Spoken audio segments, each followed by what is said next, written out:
Il y a 2 semaines qu'elle a été installée complètement et la formation a pris en même temps le cours du processus. On ne peut pas demander une IRM pour la demander. Donc nous voudrions en tout cas mettre en place une formation de nos prescripteurs qui sont des cliniciens pour leur dire voilà ce qu'on attend d'eux et leur demander aussi ce qu'ils attendent de nous. Parce que c'est une communication intercollégiale ou collégiale que nous voudrons pour ne pas que nous réalisions des examens qui ne portent pas. Donc, et il faut en plus une maintenance. Et cette maintenance, elle doit être préventive au-delà de la garantie. Maintenance préventive pour repousser au maximum les maintenances curatives. Donc ce sont ces préalables-là que nous allons mettre en place avant de pouvoir l'ouvrir, mais le plus tôt possible. La tarification est en train d'être revue. Dans le privé, c'est de l'ordre de 100 000 sans l'injection de produits de contraste. 100 000, ce n'est pas à la portée du burkinabé moyen. Et ça, déjà, ce n'est qu'un examen complémentaire, sans compter donc la prise en charge thérapeutique.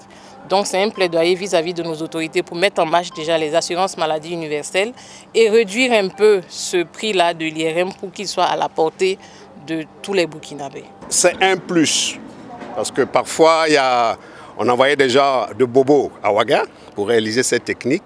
C'est surtout les neurologues qui en demandent un peu plus. C'est une technique qui permet un meilleur contraste tissulaire et surtout indiqué en neuroradiologie.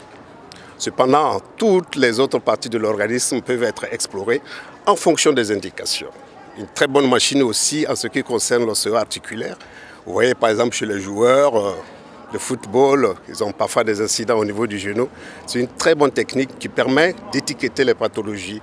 Et quel que soit aussi le type de pathologie, cette technique peut aussi contribuer au diagnostic et à la prise en charge.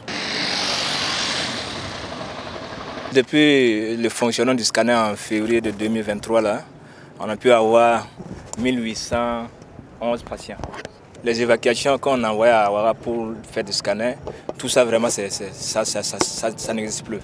C'est géré sur place. C'est un scanner 16 barrettes, General Electric. C'est un grand soulagement, c'est rapide et puis bon, eux-mêmes ils peuvent, en attendant que les résultats viennent, ils ont déjà les clichés à leur niveau et puis ils peuvent orienter les traitements qu'ils veulent. Voilà, c'est la rapidité dans le diagnostic surtout et la prise en charge. Que ce soit les tumeurs, les cancers, les traumatismes, les infections, tout ça, ça permet de voir. Par exemple, si la personne souffre d'un AVC, AVC c'est accident vasculaire cérébral, donc on veut savoir si c'est ischémique ou bien c'est hémorragique. Donc avec le scanner, ça permet de différencier les deux. En tout cas, ça soulage beaucoup la population. Le minimum, c'est 40 000 francs. Le minimum, ça peut aller jusqu'à 100 000. Ça varie en fonction de la demande du clinicien. La gratuité, c'est comme pour les enfants. En dehors de ça, s'il y a de gratuité, exonération, ça c'est la direction générale qui s'occupe.